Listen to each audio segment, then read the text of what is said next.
Ele era um dos maiores faraós que o Antigo Egito já tinha visto. O maior construtor, o mais intrépido guerreiro e o pai de mais de 100 filhos. Novas evidências agora sugerem que ele também era o faraó sem nome do êxodo bíblico. Ele era Ramsés, o Grande. É este o faraó que enfrentou o Deus de Israel? Este será o único rosto da Bíblia que veremos.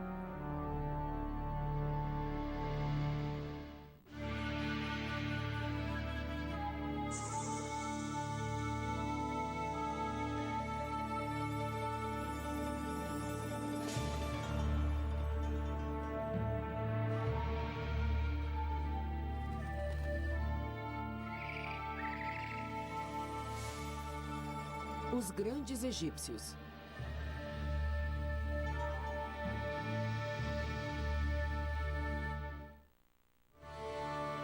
Ramsés, o Grande. Os monumentos a Ramsés vão de suas colossais estátuas em Mênfis, ao norte, ao templo de Abu Simbel, no sul.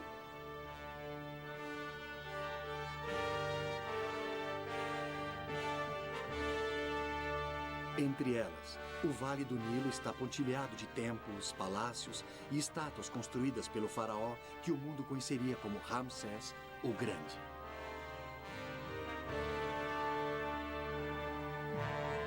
Ramsés travou a maior batalha que qualquer faraó já enfrentou.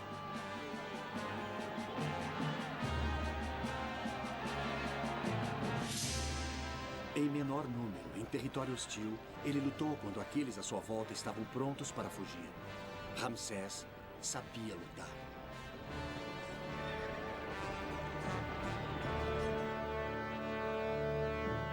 A única batalha que ele deve ter perdido foi aquela com o Deus dos israelitas.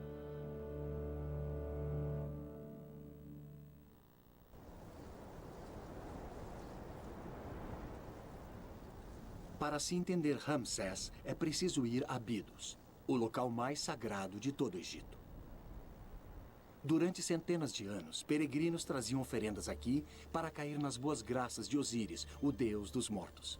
Hoje, tudo o que resta das oferendas está neste monte. Potes, agora quebrados, carregados pelos peregrinos.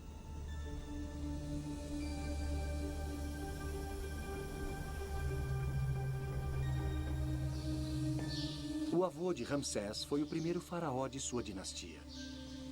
Era uma família de militares, nova na área da realeza.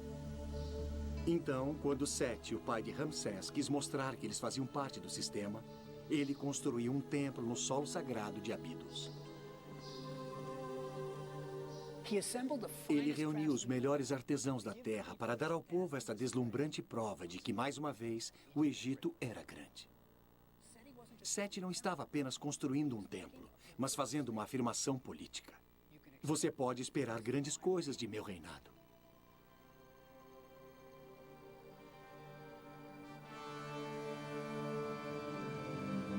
Este era o pai de Ramsés.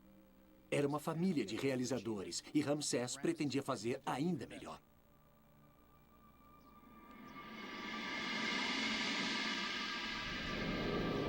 E ele o fez.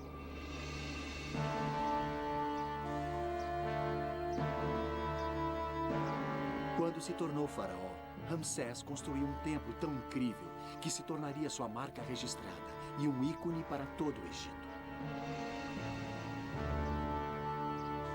Ramsés tinha apenas 20 e poucos anos quando começou a construir Abu Simbel. Fica na Núbia, além da fronteira setentrional do Antigo Egito. Era um projeto singular. A maioria dos templos era construída de blocos de pedra que eram encaixadas e depois esculpidas. Abu Simbel foi esculpido numa montanha. Era preciso desenvolver novas técnicas de corte de rochas. Os artistas eram baixados do topo da montanha em andaimes para pintar uma gigantesca grade que servia de guia para os escultores, que então esculpiram 4 estátuas de 20 metros e meio de Ramsés sentado em seu trono.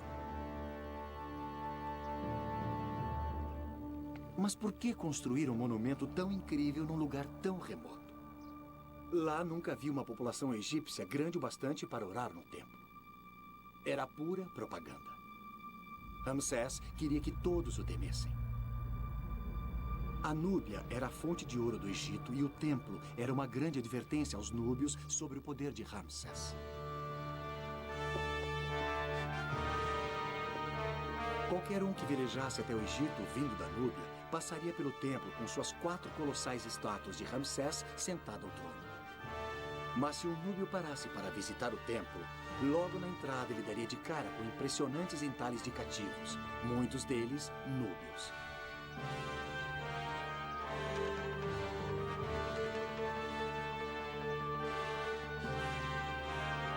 Uma vez lá dentro, o visitante podia ver Ramsés liderando seu exército na batalha, com as rédeas de sua biga amarradas à sua cintura, lançando flechas contra o inimigo. Era muito dramático, mas não terminava por aí. Na parte mais profunda do templo, o sagrado dos sagrados, existem estátuas sentadas dos deuses Amon-Ra, Ptah e Re-Harakte. Junto com eles, exatamente do mesmo tamanho, está Ramsés, o Grande, um deus entre os deuses. Que ego enorme, não? E Ramsés não parou com um só templo em Abu Simbel. Ele construiu um segundo templo para sua amada rainha Nefertari. Eles se casaram na adolescência e ele realmente a adorava. Acima da entrada de seu templo, ele mandou fazer uma inscrição chamando-a de Aquela para quem o sol brilha. Bonito, não? Nos anos 20, quando a América queria celebrar seus grandes presidentes, Ramsés, em Abu Simbel, foi a inspiração para o Monte Rushmore nos Black Hills da Dakota do Sul. Mesmo com ferramentas e técnicas de engenharia modernas, levou 20 anos para completar as 4 colossais cabeças dos presidentes. Tanto quanto levou para completar Abu Simbel.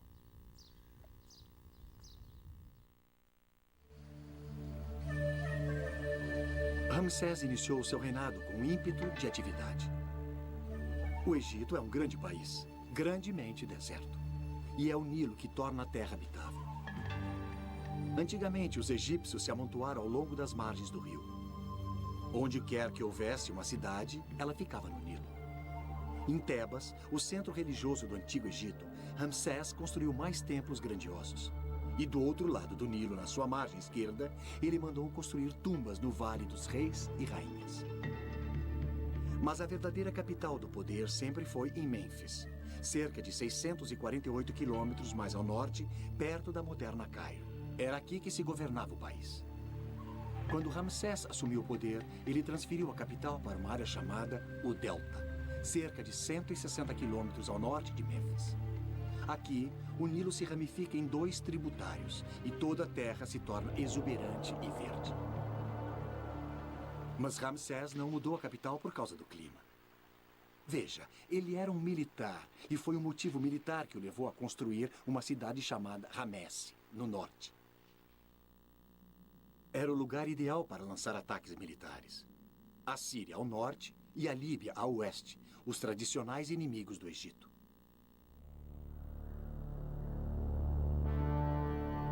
Então, ele construiu uma cidade inteira e sonhou com as levas de tesouros que podia trazer para o Egito. Esta pode ser a cidade que, segundo a Bíblia, o faraó forçou os israelitas a construírem. A nova cidade de Ramsés tornou-se um colossal complexo de palácios, templos, armazéns, oficinas e quartéis. Seria desta nova cidade que ele levaria às suas legiões as vitórias que fariam dele Ramsés, o Grande.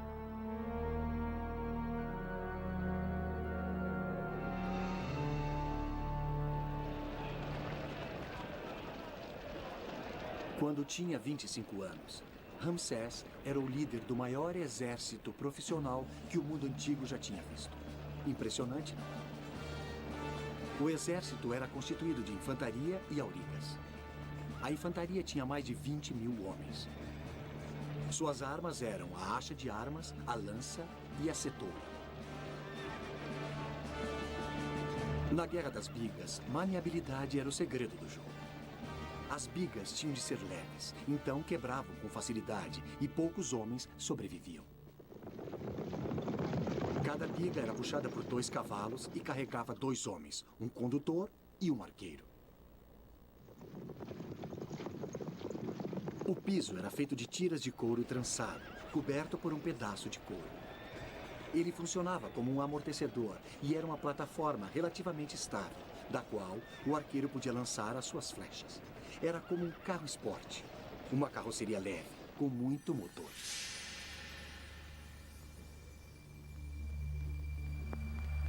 A reputação de Ramsés como guerreiro intrépido foi estabelecida na Batalha de Kadesh. Temos mais relatos desta batalha do que qualquer outro evento na história antiga. Foi o equivalente da travessia do Delaware por George Washington. O que é bárbaro é que não temos apenas os relatos escritos da batalha, mas ainda temos o campo onde Ramsés lutou. A antiga cidade fortificada de Kadesh, na Síria, foi construída sobre um morro. Este local é habitado há mais de 3.000 anos e hoje abriga um povoado moderno. Mas logo ele pode estar deserto. O sal no solo e a água fizeram com que a maioria dos habitantes abandonassem as suas casas. Agora, apenas alguns aldeões vivem no local que antes era uma área estratégica do antigo Oriente Médio.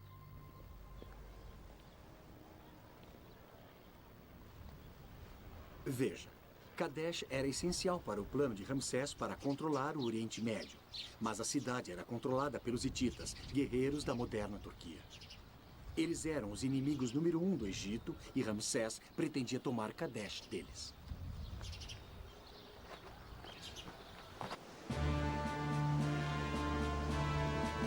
Então, no segundo mês de verão, no 5º ano de seu reinado, 20.000 soldados seguiram Ramsés para fora do Egito. Eles planejavam tomar Kadesh e todo o território à sua volta. Os soldados foram divididos em 4 divisões de 5.000, e cada divisão tinha o nome de um deus do Egito: Amon, Ra, Ptah e Sutek. Enquanto Ramsés saía com sua biga dourada, com seu exército estendendo-se por quilômetros atrás dele, ele não tinha dúvidas sobre a sua iminente vitória. Ramsés nunca tinha estado perto da derrota. Logo, Kadesh certamente seria sua. Ramsés, o Grande, estava liderando a mais poderosa força militar que o mundo já tinha visto. Eles passaram rapidamente por Gaza, indo para o norte em direção a Canaã, passando pela Galileia. Quando entraram na Síria, teriam visto enormes áreas verdes com flores silvestres desconhecidas no Egito. E à distância, montanhas cobertas de neve. Provavelmente foi a única vez que algum deles viu neve.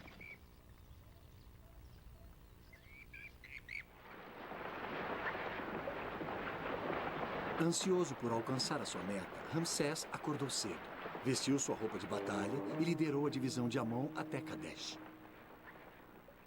Estendendo-se por quilômetros atrás dele estavam outras 3 divisões. Quando Ramsés se aproximou do rio Orontes, 2 membros da tribo local se uniram à comitiva. Eles disseram a Ramsés que o rei hitita Matualas, ao saber que Ramsés estava se aproximando, tinha fugido com seu exército 193 quilômetros para o norte em direção a Alepo. Para o jovem Ramsés, isso parecia perfeitamente sensato. Ansioso pela vitória, acompanhado por uma única divisão, a de Amon, ele correu direto para Kadesh com suas 3 outras divisões, tentando alcançá-lo. Jovem e arrogante, ele deixou a maior parte de seu exército para trás. Ramsés decidiu acampar em um outeiro, onde ele teria uma visão clara da cidade fortificada. No dia seguinte, ele pretendia tomar Kadesh e todos os seus tesouros. Era bom demais para ser verdade. Enquanto montavam um acampamento, os sentinelas de Ramsés pegaram 2 espiões hititas e os torturaram para contarem a verdade. Ramsés tinha caído numa armadilha. Matualas esperava por ele na floresta, atrás de Kadesh, com 40.000 soldados. Enquanto Ramsés e seus oficiais faziam planos de emergência, os hititas atacaram.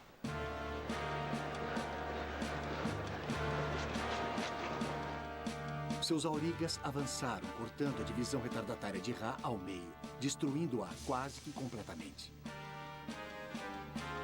Depois, eles foram direto para o acampamento de Ramsés. As bigas estavam sendo consertadas. Os homens da infantaria cuidavam dos pés cansados uns dos outros. Suprimentos estavam sendo distribuídos. O leão de estimação de Ramsés estava sendo alimentado. Eles estavam totalmente despreparados para o que estava por vir.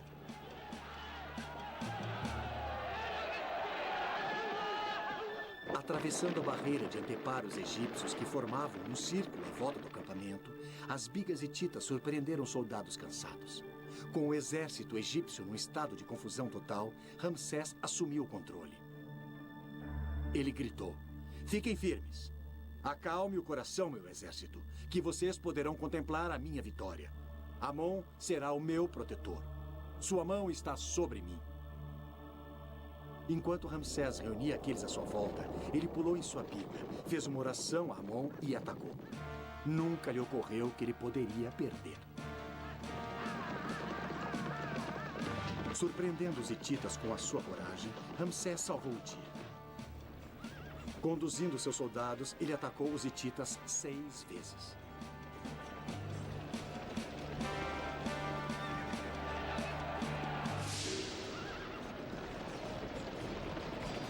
Finalmente, as bigas hititas foram forçadas a fugir para o outro lado do rio.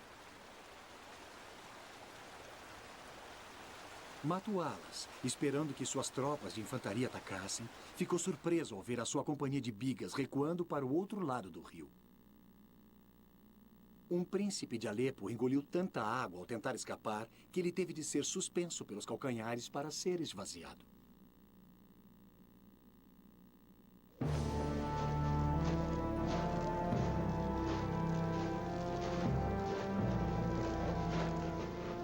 Uma derrota tinha se transformado em vitória.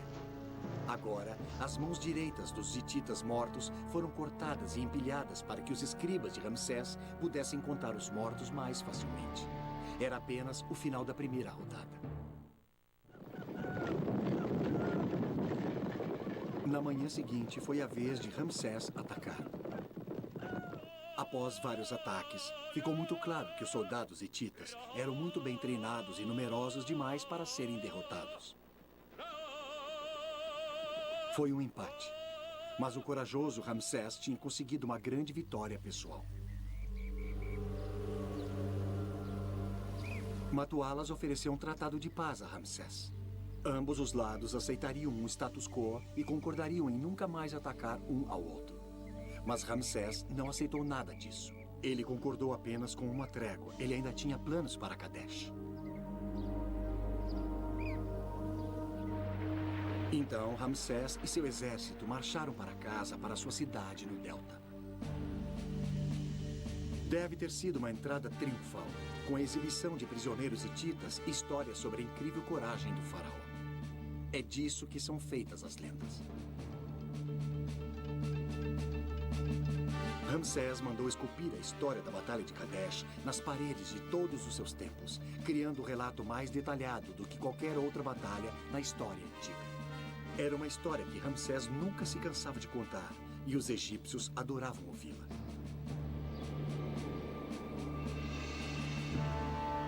Mas breve, ele teria nas mãos um tipo de batalha completamente diferente. Uma batalha com o Deus dos israelitas.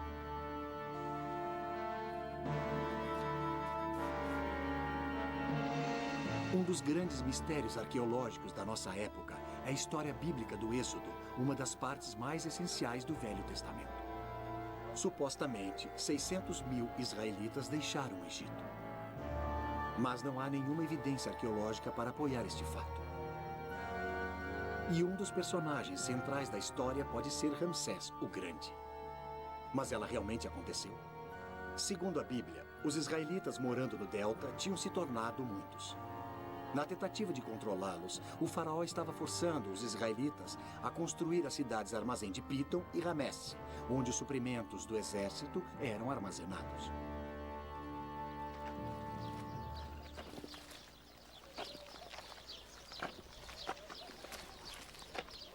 Quando os israelitas pediram 3 dias de folga para celebrar um festival religioso, o faraó não só recusou, como também disse que eles não receberiam mais palha para fabricar seus tijolos.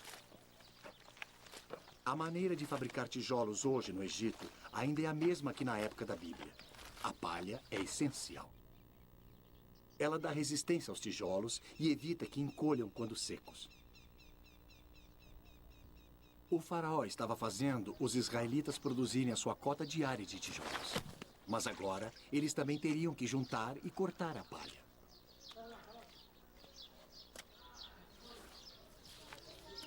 As cidades egípcias eram construídas de tijolos de barro, milhares deles. Quando Moisés, o líder dos israelitas, e seu irmão Arão pediram para o faraó deixar o seu povo partir, ele recusou. Para mostrar o poder do Senhor, Arão fincou seu cajado no solo e ele se transformou em serpente. O faraó não se impressionou e seus magos fizeram exatamente a mesma coisa. Aparentemente, era o velho truque da serpente que todos conheciam.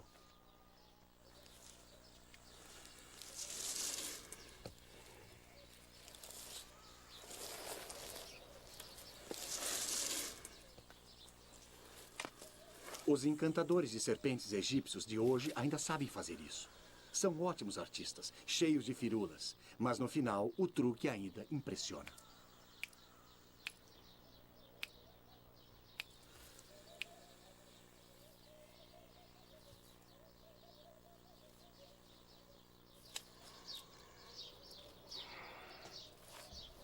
O encantador de serpentes enrola a serpente em volta de um cajado e ela fica imóvel.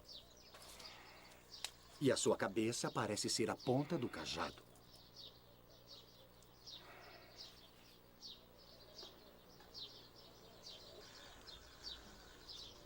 Moisés deve ter mostrado ao faraó algo parecido com isto.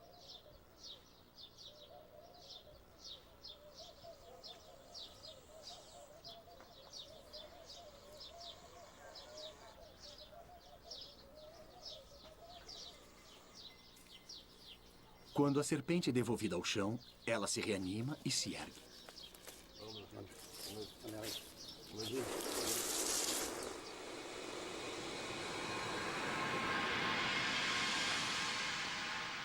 O confronto final na história do Êxodo é entre o Deus vivente do Egito, o faraó, e o Deus dos israelitas, que roga 10 pragas sobre o Egito. Moisés diz: Ferirei eu a água do rio com o cajado que tenho em minha mão. E essa água se converterá em sangue, e os peixes que estão no rio morrerão. As suas águas se corromperão, e os egípcios que as beberem serão atormentados. Mesmo quando aconteceu, o faraó não teve medo e recusou-se a deixar os israelitas partirem. Lembre-se, o faraó também é um deus. Além disso, o Nilo sempre ficava vermelho na época das inundações, quando o rio subia e trazia consigo a rica camada vermelha e arável do solo. As pragas seguintes, rãs, piolhos, insetos, locustas, ebulições e chuvas de granizo, também não assustaram o faraó. Eram muito parecidas com as ocorrências naturais. Então, ele ainda se recusou a deixar os israelitas partirem.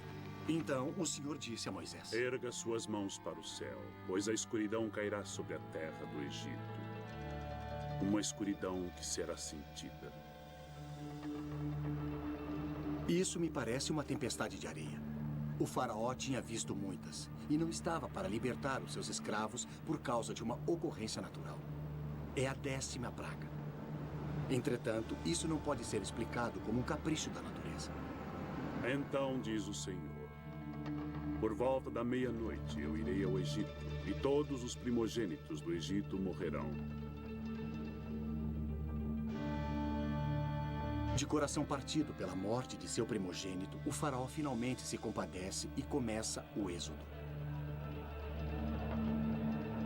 Mas mesmo depois de todas as pragas e da morte de seu filho mais velho, o faraó recusa-se a desistir. Numa última tentativa de evitar a derrota, ele rapidamente reúne suas bigas e persegue os israelitas. Agora, o milagre da divisão das águas ocorre, permitindo que os israelitas escapem.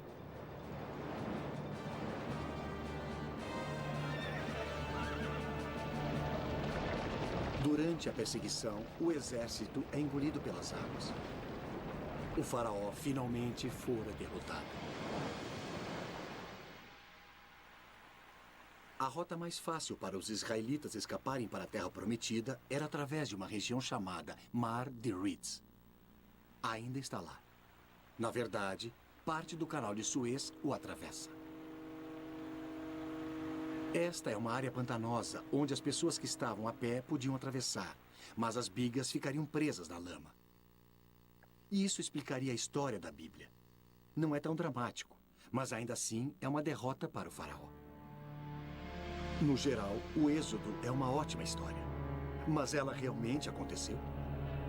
Se havia israelitas no Egito e se houve o Êxodo, por que não está nos registros egípcios?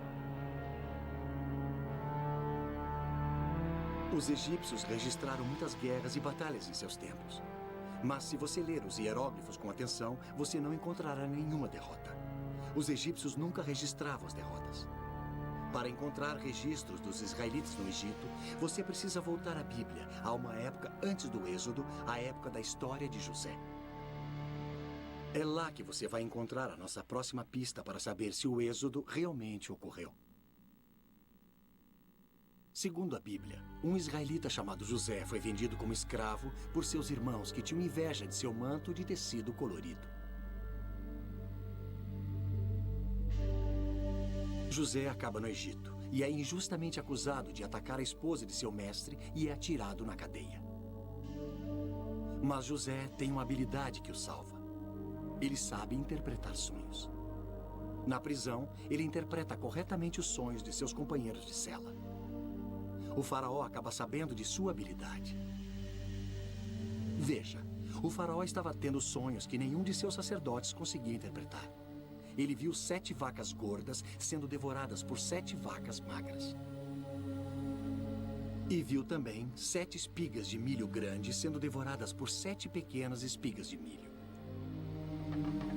José interpreta isso como significando que o Egito terá 7 anos de prosperidade, seguidos por 7 anos de fome. Baseado nesta interpretação, a economia do Egito para os 14 anos seguintes é planejada. Durante os 7 anos de prosperidade, o trigo é armazenado em grandes celeiros redondos, antecipando os iminentes anos magros. Quando a fome vem, ela atinge todo o Oriente Médio, e só o Egito é salvo da inanição. Agora, o legal é que o final desta história é verdadeiro, e tem um sabor egípcio. Os egípcios acreditavam que todos tinham sonhos proféticos. E se você quisesse que um sonho fosse interpretado, você vinha a um templo como este. O sacerdote iria até a biblioteca do templo e pegaria um papiro com uma lista de sonhos e a sua interpretação. Por exemplo, se você visse a si mesmo como um pigmeu, isso era ruim. Significava que metade da sua vida já tinha transcorrido. Mas José podia interpretar os sonhos que não estavam no livro dos sonhos. Seja lá quem escreveu a história de José, realmente sabia sobre o que estava falando.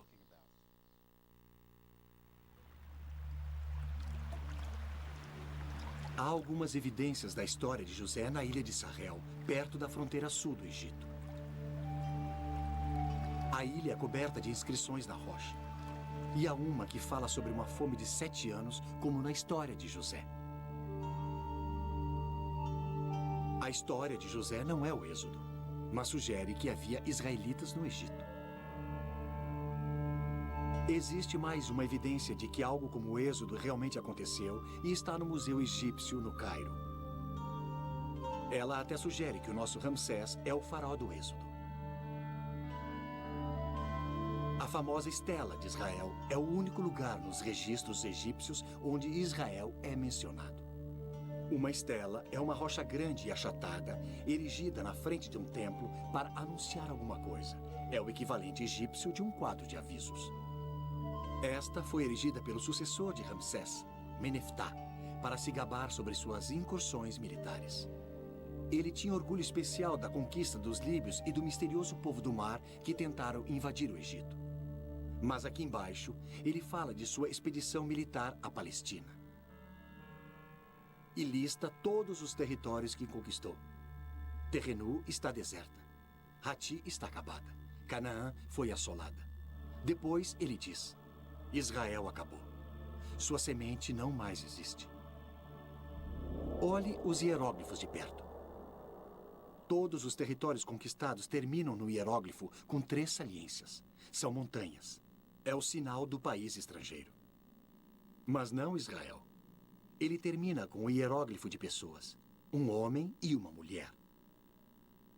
Isso porque Israel ainda não é um país estabelecido.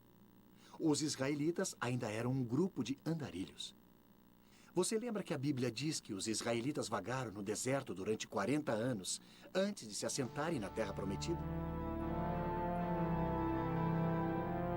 Bem, se eles ainda estavam vagando quando o sucessor de Ramsés erigiu a estela, isso situaria o êxodo durante o reinado de 67 anos de Ramsés. A estela sugere que Ramsés o Grande era o faraó sem nome do êxodo.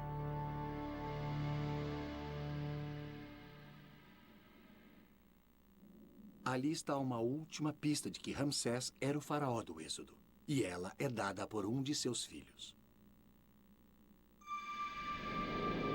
Em quase todo o templo que construiu, Ramsés mandou esculpir seus filhos nas paredes. Ele tinha muito orgulho deles. Há um grupo deles no templo de Luxor. O primeiro é Amun-Herkhepshef. O 13º é Meneftá, que sucedeu Ramsés e se tornou faraó. Isso significa que os primeiros 12 filhos morreram antes de Ramsés morrer. Vocês lembram na história do Êxodo, quando o primogênito do rei morre? Bem, quando é que Amun-Herkhepshef, o primogênito de Ramsés, morreu? A resposta pode ser encontrada em Abu Simbel. Dentro do templo, Ramsés também mostrava orgulhosamente os seus filhos. Lá, à frente do grupo, está o seu primogênito, Amun-Herkhepshef.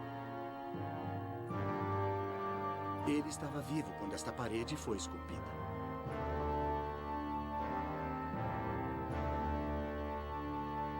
Mas uma estátua sua no lado de fora do templo de Nefertari tem 2 grandes hieróglifos no final de seu nome que significam falecido. Então, o primogênito de Ramsés já estava morto quando Abu Simbel foi completado logo depois do êxodo. E talvez até saibamos onde ele foi enterrado.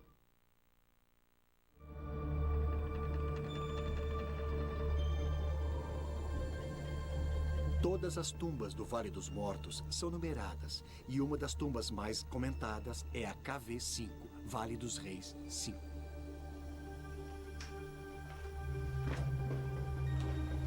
Ramsés construiu a tumba para os filhos que morreram antes dele, diretamente oposta à sua própria tumba, para que ficassem com ele por toda a eternidade. Esta não é uma tumba qualquer. Quando o egiptólogo Kent Weeks começou a escavar, tornou-se claro que esta era a maior tumba já construída no Egito.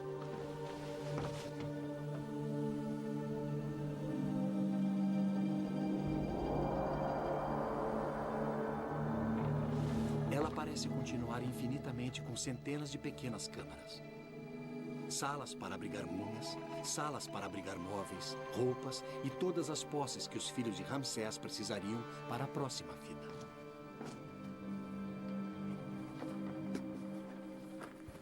Quando os investigadores começaram a esvaziar a tumba, encontraram bandagens de múmias e ossos e jarros que uma vez abrigaram os órgãos internos que foram mumificados. Eles também descobriram inscrições com os nomes dos filhos de Ramsés.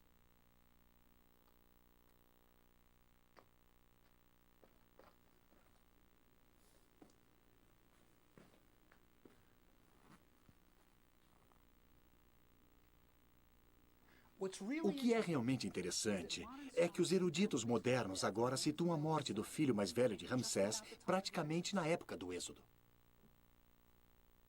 Não é impressionante que esta tumba provavelmente é o local de descanso do primogênito do faraó? O filho cuja morte culminou na saída dos israelitas para a Terra Prometida?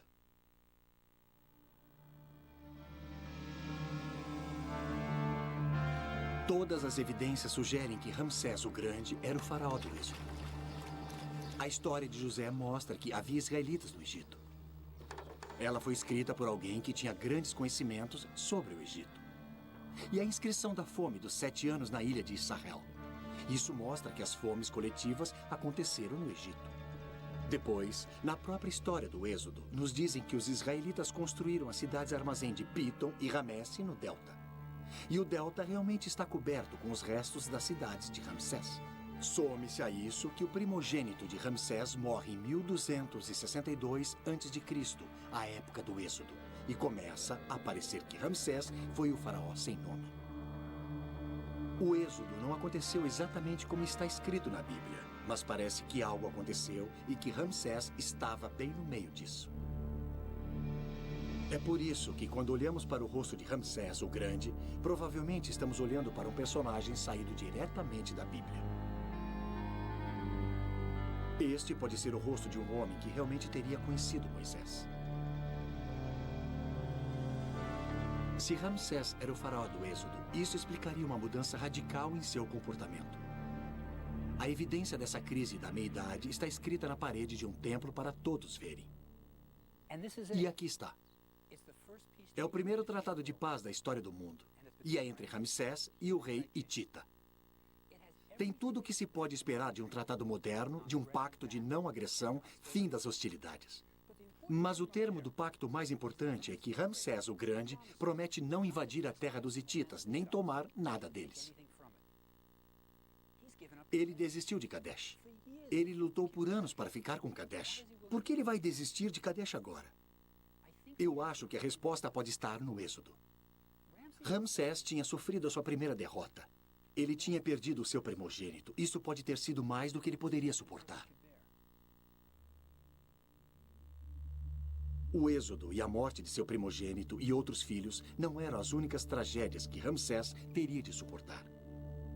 Abu Simbel foi terminado no 24º ano de seu reinado, e ele navegou o Nilo acima com Nefertari para dedicar o seu templo e o dela. Nenhum rei do Egito tinha construído algo semelhante a isso. De todas as suas esposas, somente Nefertari era sua amiga e companheira. Ela o acompanhava para todo lugar e aparece ao seu lado em todas as estátuas de seus templos. Esta seria a última viagem de Nefertari, aquela para quem o sol brilha. Ela morreu logo depois de seu retorno ao palácio do Delta. O Vale das Rainhas era chamado também de o Vale da Beleza. E lá Ramsés construiu a tumba mais bonita do Egito para Nefertari. Sua amada rainha está esbelta e elegante, pronta para entrar na próxima vida.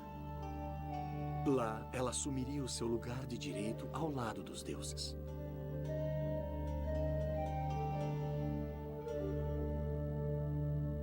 Ramsés reinaria por mais 40 anos sem a companhia de Nefertari.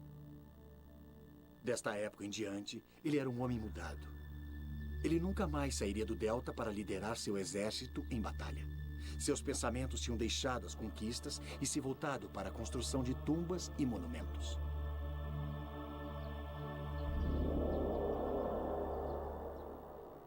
Com uma família tão grande, dificilmente passava um ano sem que Ramsés tivesse que enterrar um filho, uma filha ou uma esposa. Para criar as tumbas para sua família, Ramsés empregou toda uma aldeia de artífices, escultores, pintores, escavadores, supervisores, todos necessários para construir uma tumba real. Esta era a cidade onde eles moravam. É o equivalente a um condomínio moderno. 70 famílias viviam aqui, perto umas das outras. Todos sabiam da vida uns dos outros. Na verdade, sabemos mais sobre o que acontecia nesta aldeia do que sabemos sobre qualquer outra cidade antiga do Egito. Ainda temos os bilhetes que eles escreviam uns para os outros em cacos de cerâmica que eles usavam como papel de rascunho. Era uma comunidade muito ligada. Devido ao fato de morarem perto do Vale dos Reis, eles estavam um pouco isolados das outras aldeias. Eles estavam tão longe do Nilo que precisavam de um serviço de lavanderia para lavar as suas roupas.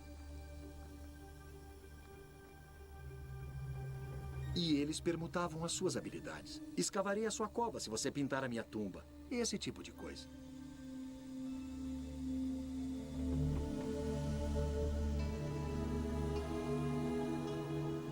Mas os artífices não passavam muito tempo na aldeia. Eles tinham que andar muito até o trabalho, então não podiam viajar todos os dias.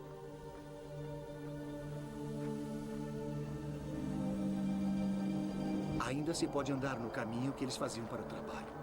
Imagine-os andando em pequenos grupos de 3 ou 4, carregando suas ferramentas, conversando. Era uma bela caminhada. E quando chegavam ao topo, podiam ver todo o Vale do Nilo abaixo deles. Logo abaixo, eles podiam ver a construção do templo mortuário de Ramsés. Fique imaginando se houve uma competição entre os dois grupos. A nossa tumba é melhor do que o seu templo. Logo depois deste cume fica o Vale dos Reis. É aqui que Ramsés esperava descansar por toda a eternidade.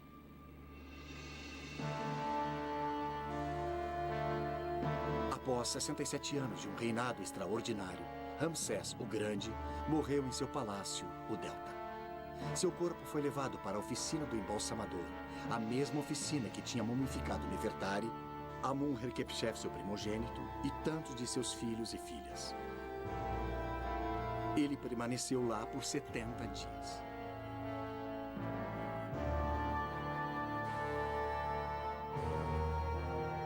Depois, o corpo foi levado numa barcaça real para fazer a longa viagem para o sul, para o Vale dos Reis. Durante 3 semanas, o navio que levava o corpo de Ramsés velejou o rio acima. O povo do Egito se alinhou nas margens do rio para prestar seus últimos respeitos ao faraó que tinha reinado tão bem por quase 3/4 de século. Enquanto a múmia de Ramsés velejava para o sul, as mulheres das cidades jogavam areia sobre as próprias cabeças e rasgavam suas próprias roupas, conforme o tradicional sinal de luto. Quando o navio chegou a Tebas, o alto sacerdote de Amon foi ao seu encontro na margem leste do Nilo. Lá, sua múmia foi colocada em um barco cerimonial para sua última jornada pelo Nilo, em direção ao oeste, o domínio dos mortos. Quando o corpo chegou à margem oeste, ele foi transportado de trenó até o templo funerário de Ramsés. Lá, os sacerdotes recitaram as antigas orações. Ramsés agora estava pronto para se unir aos deuses. O trabalho na tumba de Ramsés tinha começado 67 anos atrás. Agora, ela estava pronta para receber a múmia de Ramsés. Como nas tumbas dos faraós que o antecederam, seu sarcófago de pedra foi lentamente baixado por um corredor, passando pelas escrituras sagradas nas paredes, que iriam acelerar a ida do faraó para a próxima vida. O livro dos portais, com todas as senhas para superar quaisquer obstáculos, e o mais importante, o livro dos mortos, para garantir a ressurreição no outro mundo.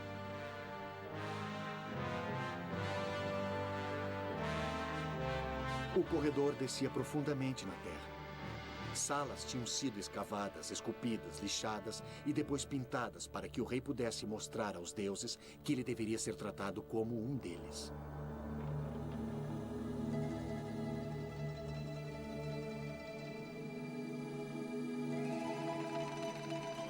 A verdadeira tumba de Ramsés já foi vítima de ladrões de tumbas e grandes inundações da ocasional torrente de chuva no Vale dos Reis. Mas ela ainda é digna de Ramsés, o Grande. Sua câmara funerária é a maior do Vale dos Reis e provavelmente continha o maior tesouro já reunido. Ramsés teve 67 anos como rei do mais próspero país da Terra, para reunir os tesouros de ouro que o levariam para a próxima vida. Esta sala, sem dúvida alguma, abrigava tesouros muito mais espetaculares do que aqueles de um faraó jovem como Tutancâmon.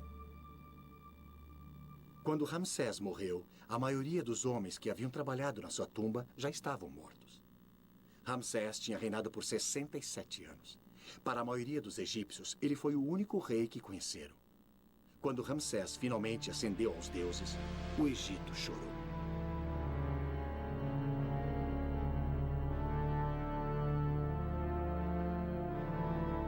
Mas a múmia de Ramsés não permaneceu na sua tumba para sempre.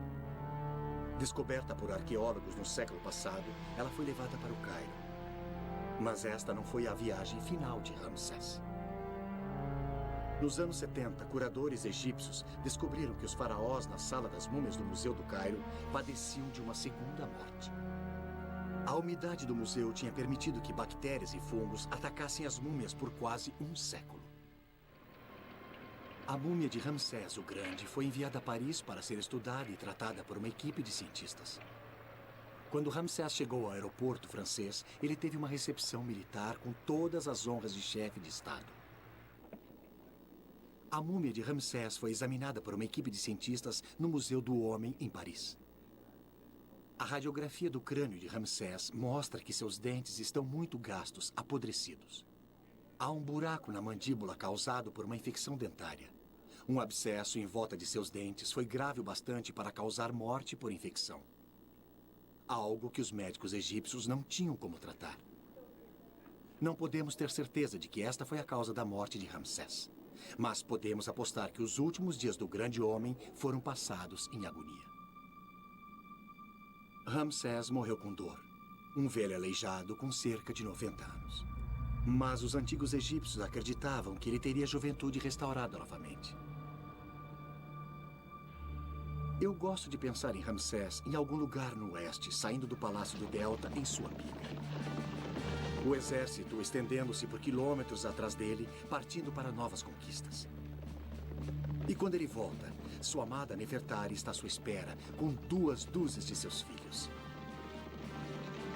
Enquanto eles se reúnem à sua volta, Ramsés conta suas vitórias e aventuras.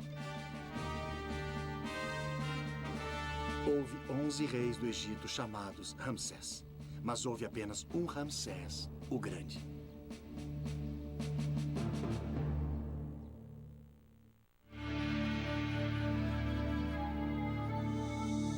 Versão brasileira, Tempo Filmes, São Paulo.